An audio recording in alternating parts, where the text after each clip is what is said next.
Good morning යාළුවනේ. ඉතින් ඔයාලට කොහොමද? මමත් හොඳින් ඔයාලා හොඳින් ඉන්න ඇති කියලා මම හිතනවා. එහෙනම් ඉතින් මම මුලින්ම ඔයාලට ස්තුතිවන්ත වෙනවා. මගේ කැස්ස බෙහෙත බලලා මට ලයික් කරපු, කමෙන්ට් කරපු සියලුම යාළුවන්ට ගොඩාරියක් ස්තුතියි කියලා මම මේ අවස්ථාවක් කරගන්නවා. එහෙනම් ඉතින් අද මම ඔයාලට අරන් ඇවිල්ලා තියෙන්නේ ඇස් පෙනීම වැඩි වර්ධනය කර ගන්නා ඖෂධීය ගුණ දෙන බෙහෙතක්. ඒ කොළ වර්ගයකින්. එහෙනම් අපි යමු වීඩියෝ එකට කොහොමද මේක හදන්නේ කියලා. ඉතින් යාළුවනේ අද මම ඔයාලට අරන් ඇවිල්ලා තියෙන්නේ ඇස් පෙනීම දුර්වල අයට හදා ගන්න පුළුවන් කොළ කැඳ එකක් සහ සලාදයක්. ඉතින් මේ තියෙන්නේ වැල් පෙනේල කොළ, මේ තියෙන්නේ හාතවාරිය, මේ තියෙන්නේ උදුපියලිය. ඉතින් යාළුවනේ උදුපියලිය සහ හාතවාරිය ඔයාලට කැඳ වශයෙන් හදා ගන්න පුළුවන්. වැල් පෙනේලත් පුළුවන්. නමුත් මං වැල් පෙනේල සලාදයක් හදන විදිය තමයි අද පෙන්වන්න යන්නේ. ඉතින් මේක කෑමට ගන්න හරි මේ කොළ කැඳ විදියට බොන්න හරි පුළුවන්. ඒ අයට ගොඩාක් හොඳට ඇස් පෙනීම වර්ධනය වෙනවා. ඉතින් එහෙනම් අපි යමු වීඩියෝ එකට. ඉතින් යාළුවනේ මේ විදිහට තමයි අපි කොළ කඩාගන්නේ. මේ නැටි දාන්න එපා. මේ විදිහට මේ පෙන්නේ මේව ගන්න. මේ විදිහට අපි කොළේ කඩා ගන්නවා.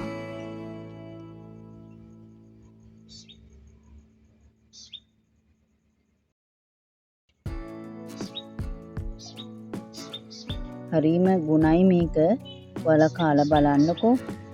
හොඳටම ඇස් පේනවා.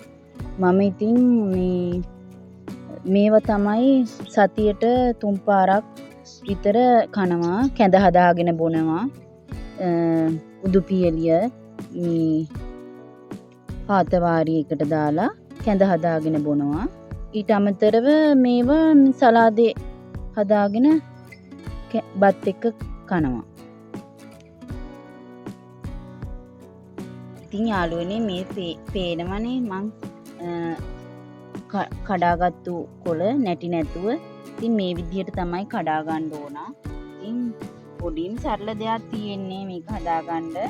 ඉතින් වැඩි දෙයක් නෑ. ඉතින් මේවා දරුවන්ට හදලා දෙන්න මං ගොඩාක් දැකලා තිනවා අද කාලේ චූටි ළමයි මේ ගොඩාක් කණ්ණාඩි දානවා. ඉතින් කණ්ණාඩි දානවට වැඩිය මේ වගේ කැඳ එකක් හරි සලාදයක් හරි බත් එකට අනලා හොඳට කැවුවොත් ඒගොල්ලන්ට කණ්ණාඩි දාගන්න ඕනේ නැහැ. ඉතින් මම මේ කියන දේ චුට්ටක් ඔයාලා හිතට අරන් කරලා බලන්නකෝ කොහොමද කියලා. එහෙනම් අපි යමු මේක හදාගන්න. ඉතින් අපිට කුළු බඩු වශයෙන් ඕන වෙන්නේ ලුණු ස්වල්පයක්, ලුණු ටිකක්, දෙහි තමයි දාන්න ඕන යාළුවනේ. නමුත් මං ගාව අද දෙහි ඉවර වෙලා. ඉතින් මං සියඹලා තමයි දැම්මේ දාන්න හදන්නේ. ඉතින් අවමිස් ටිකක්, සුදු ලුණු ටිකක්, පොල් චුට්ටක්. ඉතින් අපි දැන් මේක හදාගන්න යමු. ඉතින් යාළුවනේ මම දැන් පොල් ටික දාගන්නවා. ඊපස්සේ මේකට මං ගාව තිබ්බේ බීලුණු, රතු ලුණු තිබ්බනම් ඊටත් වඩා හොඳයි. නමුත් ඉතින් මං ලොකු ලුණු තමයි ගත්තේ. ලුණු ස්වල්පයක්, ලුණු ටිකක් දාගන්න. සුදු ලුණු ටිකක්, ඕමලිස් ටිකක්, සීඹලා ටික.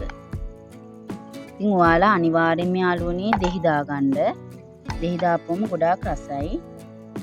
ඉතින් මේවා දැන් මම මේ අතින් වැඩිය මේ පොඩි කරන්න එපා. මේ විදිහට කලවම් කරන්න. මේවල විටමින් A අඩංගුයි. ඉතින් ඔයාලා කඩෙන් විස කෑම කනවට වැඩිය මේ වගේ දෙයක් දරුවන්ට හදලා දෙනවා. තාම ගුණදායකයි. ඉතින් බත් එක්ක අල්ලලා දුන්නොත් එයාලා අනිවාර්යයෙන්ම කනවා යාළුවනේ. මේ කොළ මේ හීනියට කපන්න එපා. එතකොට තිත්තයි. මේ විදිහට කොළේ කඩා ගන්න ඕන. ඉතින් මේ තියෙන්නේ අපි හදාගත්තු ලුණු මිරිස. මේ පේනවනේ යාළුවනේ. ඉතින් මේ ලුණු මිරිස ඉතින් යාළුවනේ දැන් මම යන්නේ කොළ කැඳ එක හදාගන්න. මම රතු හාල් ටික හොදලා දැන් මම ලිපේ තිබ්බා. දැන් මම වතුර ටික දාගන්න තමයි හදන්නේ.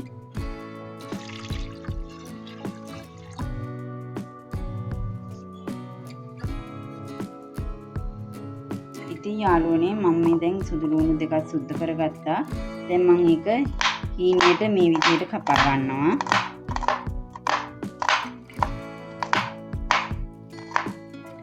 ඊට පස්සේ මේ ඉඟුරු කෑල්ලකුත් හීනියට කපලා දාපුවම ගොඩාක් රසයි. දැන් මම මේ කැඳයකට දාන්න හදන්නේ.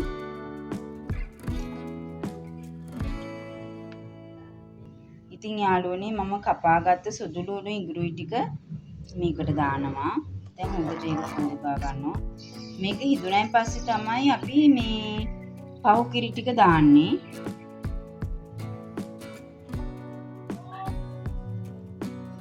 ඉතින් මේක මේ ගොඩාක් ගුණයි. ඉතින් උදේවරුවට තමයි ගොඩාක් හොඳ බොන්න. ඉතින් මම ඉතින් මේ වීඩියෝ එකට මේ හවස තමයි ගත්තේ යාළුවනේ.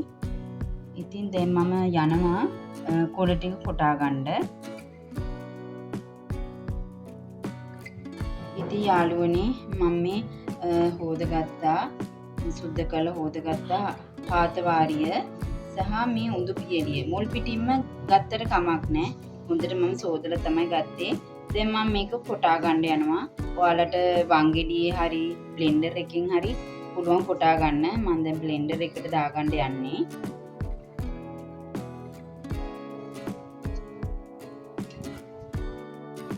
දැන් යාළුවනේ මම මේ කොළ ටික දාන්න යන්නේ.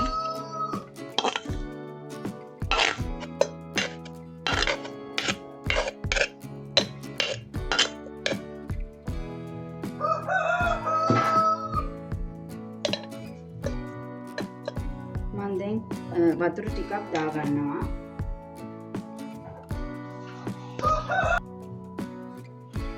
ඉතින් යාළුවනේ මම දැන් වතුර ස්වල්පයක් දාගන්න යන්නේ. ටිකක් දාගන්න යාළුවනේ.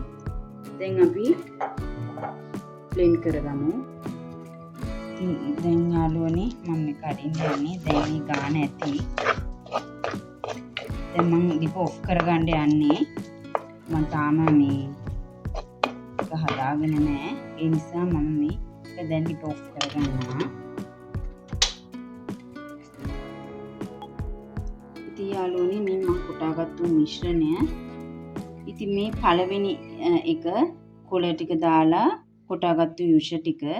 දෙවෙනුව මේ තියෙන්නේ ඒකට පොලුත් දාලා තමයි මම කොටාගත්තේ. දැන් අපි යමු බත් එකට දාගන්න. ඉතින් යාළුවනේ දැන් මම කිරි ටික දාන්න යන්නේ. දෙවෙනි කිර මේ දාගන්න යාළුවනේ.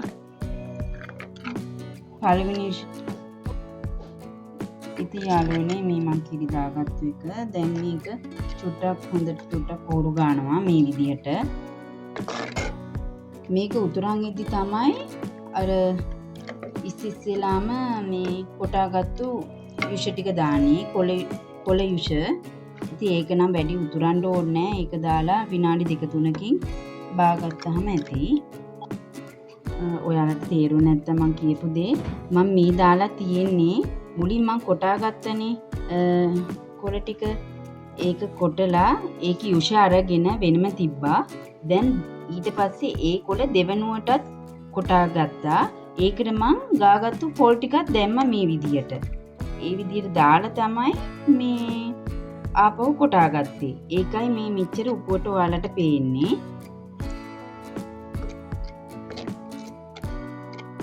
දැන් චුට්ටක් කූරු ගන්න ඕන. මොකද මේක කැටි වෙනවනේ. කැටි ගෑන හින්දා.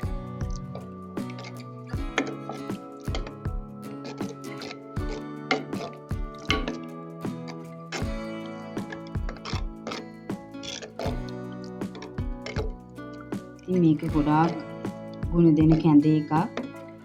වැඩි වෙලාවක් යන්නෙත් නෑ යාළුවනේ. ඉක්මනටම හැදුව හැකි. ඔයාලට හිතෙයි මේක අමාරු කියලා නෑ. එච්චර අමාරුවක් නෑ. මේ බෙන්ඩරයක් තියෙනවනේ ඉතින් ගොඩාක් ලේසි. නමුත් වංගෙඩියනොත් පුළුවන් ඔයාලට මේක හදාගන්න. බැරි කමක් නෑ.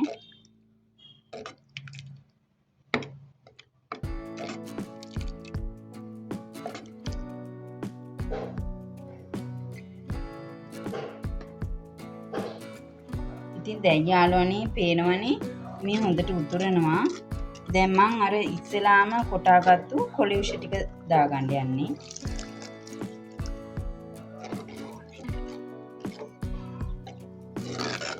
දැන් අපි දුක්ඛ හොඳට හොරු ගන්න ඕන. ඉතින් යාළුවනේ මම ලුණු ටිකක් දාගත්තා. මට ඒක වීඩියෝ කරගන්න බැරි වුණා. සමා වෙන්න ඕන. ඉතින් දැන් මේකේ විනාඩි 2-3ක් දුම ඒකෙන එද්දි අපි ලිප ඔෆ් කරමු. නැත්තම් කොළ ටික විනාශ වෙනවා. එතකොට වැඩක් නැහැ. ඒකේ ගුණ ටික මැකෙනවා.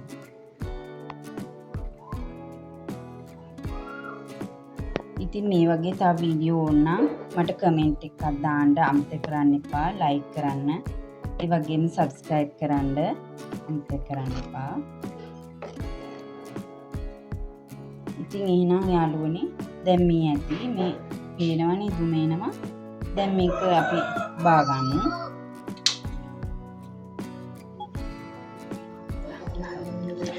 ඉතින් මේ තියෙන්නේ මම හදාගත්තු රසම රස පොළ කැඳේක. ඉතින් යාළුවනේ මේ පේනවනේ මම හදාගත්තු පොළ කැඳේකයි ලුණු මිරිසයි වැල්පෙනේ ලුණු මිරිසයි හාරිය සහ උඩු පියලි කොළ කැඳේකයි හරිම ලස්සනට තියෙනවා. ඉතින් වැඩි වෙලාවක් යන්නේ නැහැ යාළුවනේ. ඔයාලත් ඉතින් ඉක්මනට හදන්න පුළුවන් ඔයාලට. එහෙනම් ඉතින් මගේ වීඩියෝ එක බැලුවට ගොඩාක් ස්තුතියි. ඉතින් මට ලයික් කරන්න, කමෙන්ට් කරන්න අමතක කරන්න එපා. එහෙනම් තවත් ලස්සන වීඩියෝ එකකින් ඔයාලා හමු වෙන්න එන්නම්. එහෙනම් ගිහින් එන්නම්. බුදු සරණයි ජේස්පීටයි.